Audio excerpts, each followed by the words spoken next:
right now, for example, we have a 7-day program for burnout. And it's really great because each one of these 7 days, we treat different aspects of the burnout through self-hypnosis. And so people listen to these audios before they go to sleep. And then the next day, again, before they go to sleep, we've set an intention. Awekenge, this is Mental Metals, hosted by Asako Toto.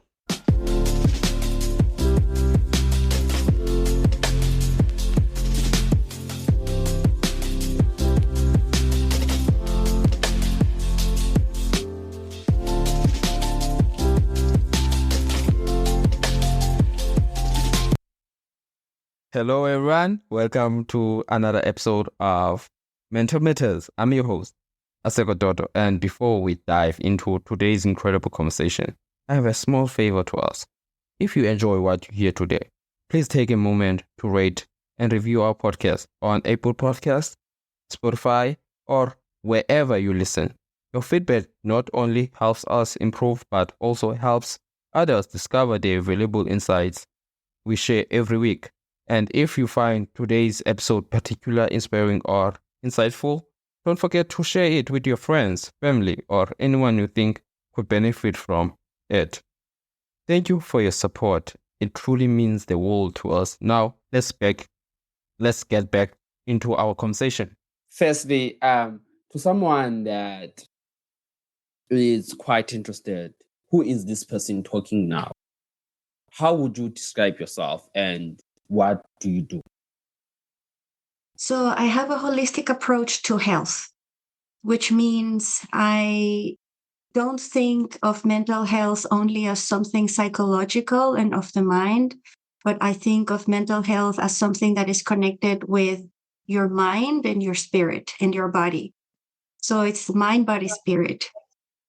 And the same way that the mind will show you when it's not happy by feeling depressive, by having repetitive thoughts, by rumination, the body also lets you know when something isn't right. You have feelings of pain, you feel nervous. And when the spiritual part is not aligned, when spirit or soul is not aligned or suffering, you also have feelings of you realize you don't have resilience. You realize that you lose meaning. You realize that maybe you don't feel like you belong. And so if we take these three parts together and work with them together, the approach to mental health gains a completely different dimension. And you can help your mental health through your physical health and through your spiritual health as if it's one big mechanism. And what actually piqued your interest when it comes to spirituality? And definitely at some point in our lives that we were told about one thing that I know about when it comes to spirituality is actually reconnecting with God, things like that. So what actually made you want to dive deeper when it comes to spirituality and integrate it with mental health? So I've always been, since I'm a child, what I would call a spiritual person. So I've always looked for the deeper meaning of things, the deeper meaning of why a situation is happening, or the deeper meaning of why I am meeting with this person, or why am I having this feeling, or why was I even born in this specific country and this specific family. I've always looked for meaning in things, and I've always had a very open channel when it comes to spirituality. So when I talk about spirituality, I don't only talk in terms of organized religion. I say it in a way that it's your personal relationship with a universal consciousness, your personal relationship with life and everything that life means, and your personal relationship with that greater thing that you could call the creator, you could call God, you could call spirit, you could call source. It's all one and the same thing. And I realized that the moments that I have detached or separated from that kind of source of life within me, this is when I got sick. This is when my mental health really went poorly. And I still have a business, and I used to manage it more full time besides what I do now. And I was taking care of everything. I was the CEO of the company. And I became so engrossed in my company, in my job, in my work, in my activity, that I completely forgot about myself. I was so very much putting absolutely all my energy into my work that I forgot to take care of myself. I disconnected as well with that spiritual source of myself. So my mental health really declined. I experienced burned out to a point that my body gave up. My body said, it's enough now. And I had a very, very bad autoimmune flare up. I ended up in the hospital for 1 month. I couldn't work. I couldn't walk. It was very bad. I lost my hair after that. This is why I have short hair for a few years now. And this very, because I was really 3 days away from dying, that is what the doctor said to me. And this experience was something that really opened my eyes to a different vision of what success means in life and to what good health and mental health means. It means that you have to nurture, you have to take care of your body. You have to take care of your spiritual dimension, to put meaning into things, to find meaning into things, even meaning in the tragic things that happened to you. When I was in the hospital, I had two choices. I would have broken down and cry and say, why me? And continue to fight. Or what I did was say, okay, so why is this happening to me? What is the part that I have neglected that led me to this path so extreme that my body is suffering, my mind is suffering, and my spirit is suffering because I have lost meaning? And this is what put me in this course, in this tour, and this path of finding deeper meaning, not only in a spiritual way, but also how our subconscious mind affects our everyday actions and why we behave in the way that we behave. And so this led me to learn and specialize in hypnotherapy and how the subconscious mind works and our conscious mind works, and how all of this is interconnected with our body, our physical body. And then I put that extra layer on of spirituality and meaning. So by tapping into the subconscious with hypnotherapy, for example, we can find a lot of healing from behaviors that we think are okay, but they're actually hurting us. And maybe we don't realize it. Also, we can find healing, or at least a way to unload the charge from past trauma, to build resilience, to find meaning into things, positive meaning that will impulse us to change, to go on a path of positive change, and also to work on all these mechanisms that are making us addicted to things. It doesn't need to be only like substances like alcohol or drugs. We can be addicted to a feeling. We can be addicted to a situation. And so this is why this moment in my life that brought me pretty much close to the end of it, this was a very big wake-up call for me to actually start sharing what I know and learn more and help people in similar situations. Before we dive deeply when it comes to actually changing the behavior slash or habits when in terms of what's the word I'm looking for? Self-destructive, self-destructive causes. I just wanna go back to your childhood, and you mentioned in your profile that you were bullied both at home and at school. Can you elaborate on that? Yes. So I grew up in a home where my father was working all the time. So I barely saw him. I saw him only on the weekends. And my mother was what you could call a narcissist, or had a narcissistic type of personality. And her trigger were basically women. So she always had this specific behavior towards women, and me being a girl, she kind of had that narcissistic traits more pushed into me. So I grew up with a mom that always told me that I wasn't enough, that other kids were better. And so I think this is also what made my personal spiritual consciousness stronger, because I knew in my heart that I am worthy, that I am loved, that I am perfect just as I am. But obviously, we are biologically hardwired to mirror our parents and to get our first imprint from what our parents give us. And so, having this kind of action going on at home, it obviously translated in school. Other kids also picked up on that, and I also got bullied at school.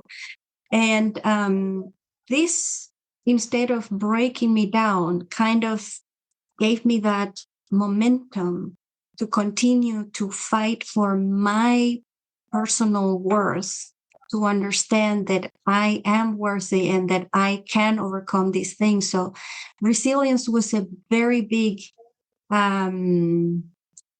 a very big part in this recipe of coming out of the situation and actually help myself find help through therapy, to learning different type of techniques, and also getting to meet other people that were in the same situations and try to find ways to help each other or advise each other to heal. Because for some people, it's very difficult to come out of narcissistic abuse, especially if you grew up with a parent that told you that you were not good enough. And if you think about it, if you see a 3-year-old child, a 5-year-old child, it's just sad to think about it. But when you are living the situation as a child, it makes you mature faster, which is not necessarily a positive trait, because a child should be a child until it's not anymore.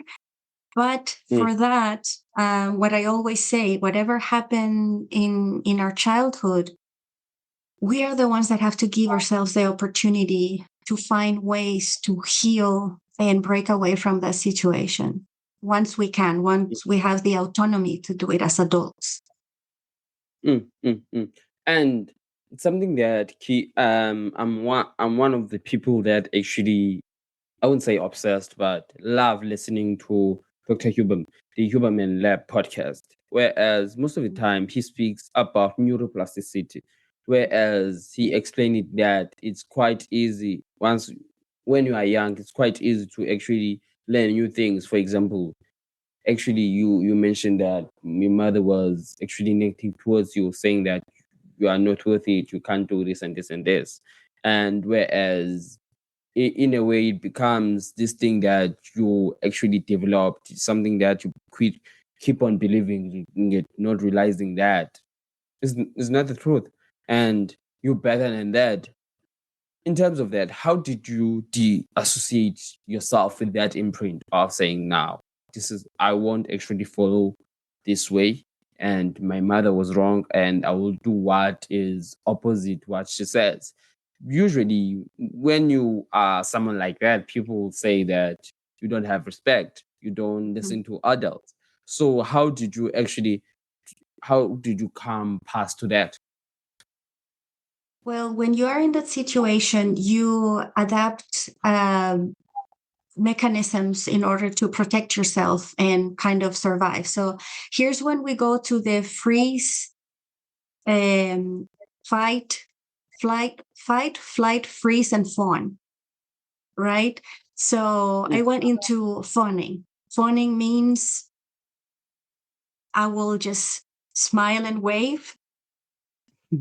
I will do whatever you say, but I know that that is not the truth. I know that that is not the right thing. And so,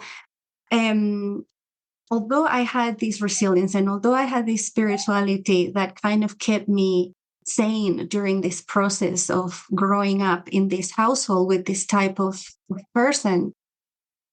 Once I was out of it and I was, let's say, conducting my own life independently, I realized that I was in fawn, because even though I was outside of the situation, I was repeating the same self-protection mechanisms with other people, with my bosses or partners, couples, romantic relationships, friends. And I realized, well, this can be right. And here we go into the plasticity part that is so important, because if you allow yourself to change and you realize that there are parts of you that need help and need to change, and you are willing to put yourself out there and do the work, you can change faster than you think. Change can happen very quickly. And so what I did, I went very deep head first into different types of techniques, therapeutic techniques, healing techniques, in order to understand, first of all, why I was keep on repeating the same kind of behavior I had at home when I was already out of home, and this makes you discover a lot of things about yourself, and this allows you to make more aligned choices for your future, for what's the people that you want to have around you, what is the way that you decide to look at the world, what is that you take in from the opinions of others, because you also mentioned that if you say as a child that I don't have contact with my mother, or my mother was like this, or this happened. Usually I'm from Latin America, I'm from South America. So the Latino culture is the child usually the one that is blamed for the shortcomings of the parents. And I did not accept that. And I have been called names, I have been told things, but you know what? I don't care, because my mental health is what matters the most. And guess what? When I have family, or with my family, or with my friends, or with my colleagues, I want to have a good relationship that is balanced. And I wouldn't want them to feel the way I felt when I was growing up, for example. So you can take your trauma and turn it into your superpower if you go through the whole process of recognizing what is it that needs to be healed, transformed, changed, transmute, and use different tools and techniques in order to help yourself to become the real you without all these layers of protections and behaviors that you had to adapt to yourself in order to survive and preserve yourself. And in terms of culture wise, when it comes to, definitely, I'm not quite sure if you can relate. When it comes to mental health, it's something that is quite hard, and it's something that is not seen as, when you say that you have mental health problems, parents start not believing you and be surprised of what is that. And through my culture, when it comes to mental health, it's something that is new towards them. Even in a way, I'm within the first generation to actually accept mental health, to actually talk about mental health, and recognize that this can cause depression. The reason why you are feeling this is because you have this and this and this. As much as I'm not a doctor, but I'm someone that actually has that knowledge, has that education to actually recognize things, actually see signs that this might be the cause of this and this and this. And when you speak about such, you are seen as someone that is against progress when it comes to mental health, and speaking about in terms of addiction. And I'm someone that was raised in an environment that people, no matter how much trauma that you have dealt with, people respond towards it with alcohol, not with a positive mindset of saying that, okay, I've went through this trauma, I need to also go seek some help. instead of that, they will say, so I've came across that trauma. I'm gonna drink it away, and shove it down to a point that I will no longer actually feel it. And I just want to know, in terms of what kind of role hypnotherapy plays towards that. Well, the way I work with hypnotherapy, if there was a trauma, you don't need to relive it, because trauma usually is stored in the body and is usually stored in the subconscious mind. The subconscious mind and the body kind of cohabitate, they kind of live together or exist together. And so when I do a session, for example, for someone who has had a traumatic experience or trauma that has led to addiction, all I do is I connect with the subconscious mind of the person. The subconscious mind is so powerful. It's similar to as if it were a divine mind or a godlike mind, a creator mind or a universal mind. And when I establish this communication with the subconscious, I simply ask subconscious to find the best way to change that negative behavior. And whatever it is that is underlying that negative behavior, with one healthy, positive behavior. And the subconscious mind is so smart. It's so personalized to each one of us. We're all a universe on ourselves. The subconscious mind will find the best way that fits you specifically to start the change work. So it would be different, for example, like the old school hypnotherapy, for example. This is a good example. When somebody wanted to stop smoking, you would say, as a hypnotherapist, okay, now you stop smoking forever. You hate cigarettes. Every time you smell one or you think of one, you want to feel like vomit. And the person says, okay, fine. The session is over. The person goes out to live their life. They stop smoking, but now they picked up on eating candy, and now they are addicted to sugar. And now they can't stop eating sugar. And it's simply because the subconscious uses the behavior of the addiction to self-soothe the person from having an even more negative behavior. So if we put it in a very raw way, the person smokes so it doesn't jump off a cliff. It's a self-soothing mechanism. It's a protection mechanism, although it doesn't seem to be healthy for us. It's a protection mechanism that the subconscious has created in order to protect you. So even that alcoholic that is deep in alcoholism won't be able to deal with that trauma because subconscious is using alcoholism to protect that person's mental health. It sounds completely insane, but it is simply because our subconscious mind has no logic. The subconscious mind is the mind that works when we're sleeping. If you think about your dreams, most dreams are completely insane, crazy, like you're flying, you're eating a star, whatever. So that is subconscious, and subconscious will find ways to keep you from getting hurt or feeling pain with these mechanisms. But in the same way that it can pick up an addiction to help you overcome or protect you from pain, it can pick up on a much healthier way or many different healthier ways to help you heal that trauma or take the charge off of that trauma to help you in a more positive way that makes sense, that improves your quality of life.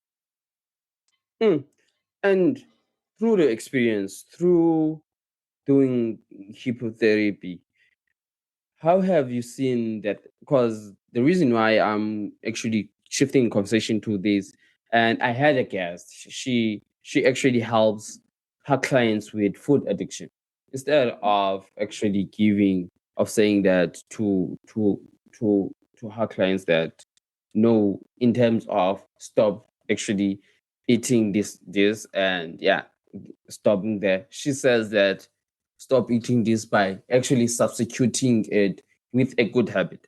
How when it comes to that, how effective is hypnotherapy and through your practice? Hypnotherapy is incredibly, incredibly powerful. If you think about it, we spend around 95 to 97% of our everyday functioning from our subconscious mind, and only between 5 to 3% working from our conscious mind. So, conscious habit is maybe learning what we're doing now. We're talking, right? We're sharing ideas from our conscious mind. But a subconscious habit is, for example, that every day when you put your shoes on, you always realize that you put the same shoe on the same foot first every day. So maybe every day I put the first shoe on my left shoe, or every day when I go in the shower, I start showering myself from the same side. Or if I am taking my bike or my car to go from A to B, when I arrive at my destination and I think like consciously with my conscious mind, how did I get here? Maybe you don't even remember how you got to the other place, even if you go walking, because that's a subconscious habit. Once you learn something, it goes into your subconscious mind and it works from there. So it doesn't take from your conscious mind. Because imagine if you had to think every single move that you do. Okay, now I lift my left foot and I put it in front of the right. Okay, the next step, I have to lift my right foot and put it in front of the left, just to think about how you should walk. So this is a subconscious behavior, something that we have learned and it helps us. So for example, I can change my diet from my conscious mind through exercising. So I'm going to switch from Coca-Cola to water. And although I'm addicted to Coca-Cola, I'm going to go for the water. But the first moment that I have something that triggers my trauma, that triggers something in my feelings and my emotions, I'm going to say, I'm just going to have a glass of Coca-Cola. No, I'm going to have a bottle of Coca-Cola because I'm feeling terrible today. And this makes me. So that's a conscious way of working. It will take a lot of work, a lot of repetition, conscious repetition to change that habit. But if you do it through the subconscious mind with hypnotherapy, can take from 1 to 3 sessions, depending obviously in the gravity of the issue. But when it comes to addictions or change of habits, it can happen extremely, extremely fast and in a way that is very compassionate, in a way that is very loving, because you don't have to go through any kind of self beating, like punishment thing. It's simply the change starts to happen naturally and in a way that it's healthy and livable and happy for you. Actually, I had a conversation with a friend today, and before I actually went into this call, and we are speaking about healthy habits. And I have this perception that treating healthy and bad habits are equivalent, and there's no such thing as no. It's easy to actually do the bad habits compared to doing the good habits. And what I mean by that, it goes back to again perspective. And if we have a perspective that this is gonna be easy when it comes to bad habits, it's gonna be easy. You have in terms of perspective, whereas you say that good habits are going to be easy, that is going to be easy because again, talking about the brain actually listens to what you say towards it. I don't know about the subconscious part. Also, what I know about the brain actually has that thing of if you actually tell yourself that you're going to do something, you're going to go do something. And neuroplasticity plays a huge role within our conversation and in terms of how can you actually navigate how do you want to think about it in general when it comes to this. And something that I wanted to actually to speak about, I forgot to mention when you spoke about your business, and whereas you were taking care of everything and not actually looking towards yourself when it comes to your mental well-being.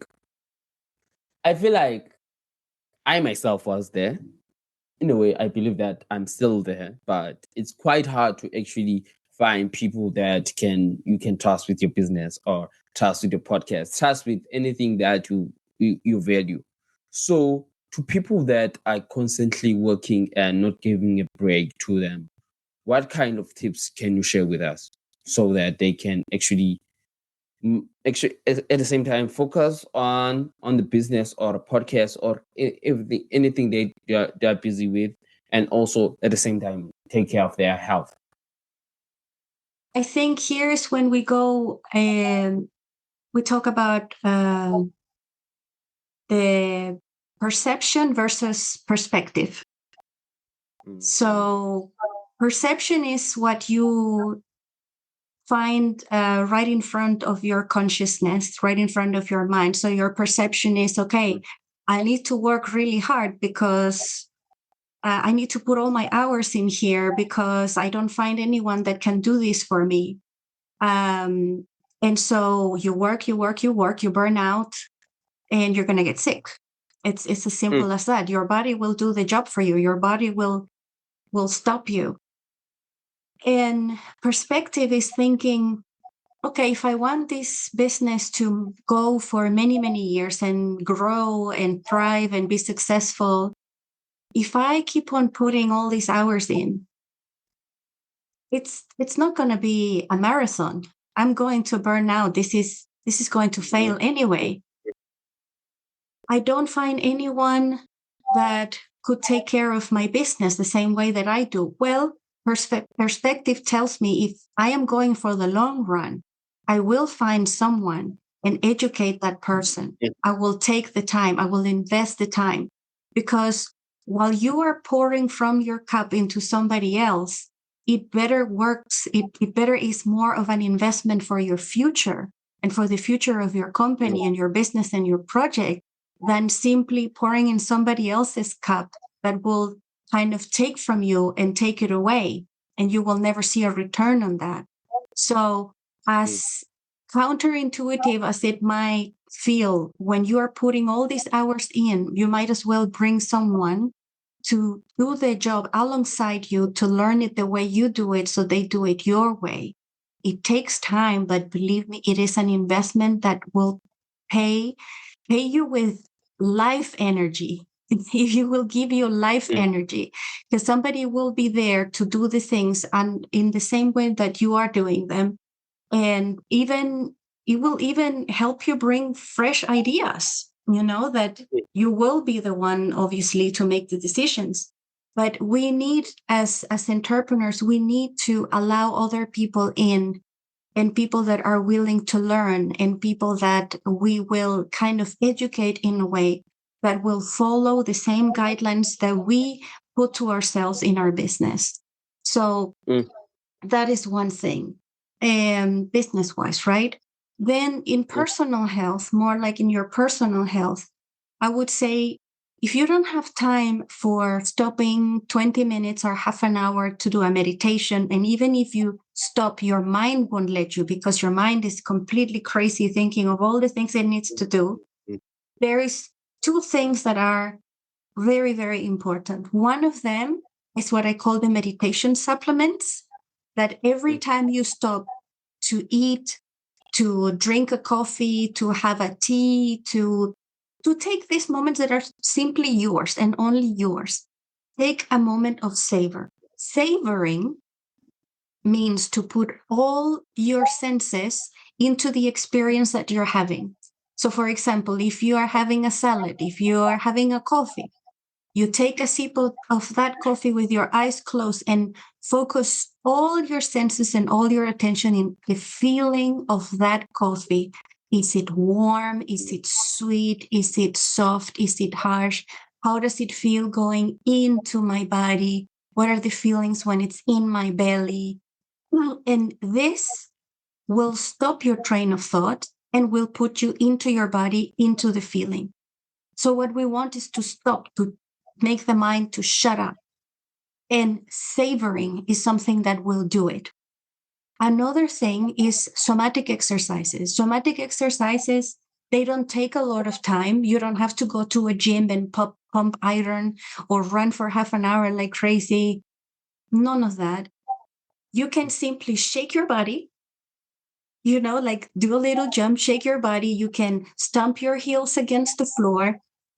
And this will allow your nervous system to kind of discharge all that extra energy and stabilize itself, to regulate itself. Because this movement, it's literally like you're shaking all this charge that you have off. There are obviously many others that are very easy, but I would suggest to look online for easy, quick somatic exercises that you can do for 30 seconds, 1 minute, several times throughout your day. And you will see these two practices that seem very silly and that are completely opposite to the culture that in order to heal, in order to change, you need to make a great effort. It will change your life because gradually you will start to separate more time for yourself. It's almost like naturally your body and your mind will be more aligned into what you actually need versus what others need from you. So this is when you start achieving this mind, body, soul balance. When you take care of your body, when you take care of your mind, when you take care of your environment. And it doesn't even need to be like these super complicated things. You don't need to go to a seminar on a weekend. Start with these small things. The small things are the ones that when you do them repeatedly, they will make the greater changes. And they're going to be like the triggers for you to create a much healthier lifestyle, and not only for your body and from your mind and from your spirit and from your soul, but also for your business. Because if you do well, the same energy that you have will transpire into all your projects. And then you will start attracting people that are aligned with you. Because if you are troubled, if you are stressed, if you are anxious, if you're burned out, you're going to attract people that will simply reflect the same state of mind or the same state of your nervous system, really. And somatic, in terms of, it's not a new word towards me. It's something that I've heard, and in general, I didn't have grasp its full concept. But whilst we were speaking, actually, I was thinking of these things that you mentioned in terms of jumping, not doing hard things. And so I feel like people actually are not, and I actually, I would say that don't want to do those most simple things. When it comes to such things in terms of exercising, when it comes to meditation, we think that it's a hard thing. I can never do it. And when the offer is given to us and people tell us that it's a simple thing, it's just taking a walk, just going out, and something that I have grasped a lot of information onto is the circadian rhythm, whereas receiving the sun and going out. And again, something that, again, quoting back to Dr. Huberman, where he says that in order for you to have in terms of a great day and improve your health, is actually, he mentions actually getting the sunlight, vitamin D, going outside instead of actually using the artificial lights. Because one of the things that we actually don't know, actually information that is not out there a lot, is actually that the artificial lights have a big impact on you, and especially when it comes to actually receiving the light. And also he spoke about movement. If anything, that spoke about movement, and definitely jumping in terms of taking a walk. It's something that people see as difficult. And I myself, I wouldn't say that I'm excluding from the numbers of people saying that going out in terms of taking walks, because I'm someone that always want to do work, and precisely not actually having a life outside work, and something that I was called out for in terms of not having a life, and I saw it within myself. So why is it that people actually find it difficult to comprehend that in order for one to actually improve their life, they just need to do these simple things? For example, taking a walk. Yeah, I think it's because there is this societal understanding that you need to always hustle, that everything is a struggle, that everything requires sacrifice, and everything that does not have that component of suffering in a way, of sacrificing yourself, is not worth it. It doesn't have value. And so we're in a society that is very aggressive in the sense of that if you wish to achieve something, you have to be aggressive about it. You know, like even the TV shows where these entrepreneurs go and share their ideas of business, they're called something like the Shark Tank. So what is that telling you? You have to be like a shark in order to succeed. You have to, if you go to these gurus of business, you have to post 10 times a day on your social media, and you have to do this, and you have to read one book every day. And is this culture, I would say at a societal level, at a global level, this is kind of the mantra that has been kind of pushed into our consciousness, that we must sacrifice and put a lot of effort, and whatever doesn't have effort is not worth it. So imagine how terrible is that. Imagine if from one day to the next your podcast is right next to Huberman's, and you did it because maybe, I don't know, you tapped into something and suddenly you became like super popular. And when people ask you, so what did you do? Well, I did a lot of podcasts. I interviewed a lot of people. But I didn't do ads. I wasn't going to every other networking gig that was happening all the time. I don't know, like probably people will say, so this is like beginner's luck? Is this like a lucky guy? Where like, so what's the value? So what are your credits, you know?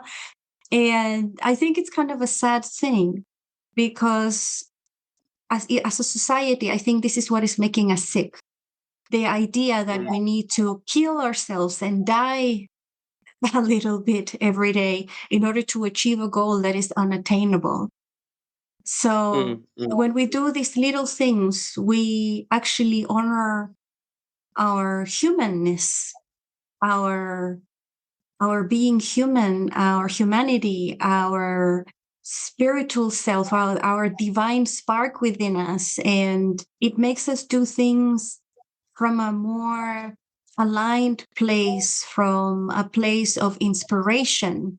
You know, like I always say, motivation is somebody kicking your ass to do something, but inspiration is this spark that comes from your heart that cannot stop you. It makes you unstoppable. Nobody can come or has to come and tell you, and now you have to do this. You know, nobody has to motivate you. It just comes from the heart. So I think as a society, we're stuck in motivation, in this ass kicking, very aggressive kind of mode. And if you are not there, you are not recognized, instead of being as a society from a place of inspiration, that whatever that you feel in your heart that can work and you work towards it, it will succeed, because you are bringing goodness to the world and goodness to your life. It's again another perspective towards that, and I believe that I wouldn't be doing you justice if I didn't mention this. And but at the same time, want to reference to what you've said when you spoke about addiction. So, how does magical audios actually have an impact when it comes to when it comes to that those destructive habits or behaviors when it comes to actually trying to actually be better your life and try to remove them? Yeah. So Magical Audios is an app for self-hypnosis. And self-hypnosis is slightly different than hypnosis because when we do hypnosis, we do one-on-one. It's me and the person. We talk, we do the session. But when it's self-hypnosis, this is recordings. And in order for self-hypnosis to be effective, it needs repetition. So we have created specific audios with specific brain waves in them that will help the person get to a very relaxed, focused state where the subconscious is very much open to suggestion. And once the subconscious is open to suggestion, this is when the change work can start. This is when the person can start to overcome and change in terms of their behaviors or their addictions or their phobias. Right now, for example, we have a 7-day program for burnout. And it's really great because each one of these 7 days, we treat different aspects of the burnout through self hypnosis. And so people listen to these audios before they go to sleep. And then the next day, again, before they go to sleep, we've set an intention. We do a little bit of a somatic exercise, a little bit of a breath work, and then listen to the recording. And the nice thing is that it doesn't matter if you fall asleep while listening to the recording because the subconscious is always listening. It's like a recorder that it's never off. And so the people that have done this 7-day program, they say that even with this 7-day repetition of different aspects in order to overcome burnout, they have found themselves becoming more resilient, becoming more willing to set aside time for themselves in their lives, because this is people that have dedicated a lot of hours of their day in order to move forward with their business or with their projects or within a company. And so the fact that they, after just 7 days of doing the self-hypnosis recordings, can already open a window for themselves to start looking into their self-care part, to start having a perception of what is it that they're actually doing with their lives and change it in a way that is easy, in a way that is pleasant. It's a great thing. So Magical Audios is designed in this way to help people, specifically women, to overcome this kind of mental, emotional, and physical health issues. Now we have the burnout program. We are going to have next a confidence and anxiety program that is going to be focused on people that suffers from anxiety, social anxiety, and also to enhance confidence, self-confidence. And it's also a 7-day program. And then we will also be launching a 7-day program for insomnia. So if you think about how powerful our subconscious mind is, when you have a tool that is specifically designed to help you with this, the movement from being burnout until you are in a healthier place, the distance of these 2 points gets shortened and the change goes much faster than if you were trying to do it on your own or with other tools through your conscious mind. And actually, as much as I said that was my last question actually it became really interesting. It's interesting that in terms of entrepreneurs reconnecting with their spirituality, but at the same time, I think you just answered that when it comes to burnout, because in terms of, we look at burnout in one perspective, not realizing that there are varied perspectives when it comes to burnout. And that's what I've learned a lot about mental health. One would say, when I studied this, I thought that mental health, it's depression, anxiety, that's all. So I need to look at who that actually experience depression and anxiety, or expect within those two fields, only to find out the more I did this, the more I realized, oh, flip, this thing is broader. And I feel like that is the reason why people have this misinformation when it comes to such conversations. Because, for example, on my case, I only thought of burnout in a one perspective of saying that working too hard and you eventually have a mental health breakdown. Probably, definitely, I would be in a lookout when it comes to to these programs. These it's, if I'm not mistaken, it's 7 or 8 days It's 7 days. or 7 days. And definitely, I would look out on that. And I just want to say thank you so much, Andrea, for being here. Really Well, thank you appreciate so it. much for inviting me. I really appreciate it. Really enjoyed it. Really gave me a different perspective when it's spirituality, and I try by any means to actually learn new things and see things in a different perspective and not be stuck in my perspective only. So thank you again. Thank you so much for being here. We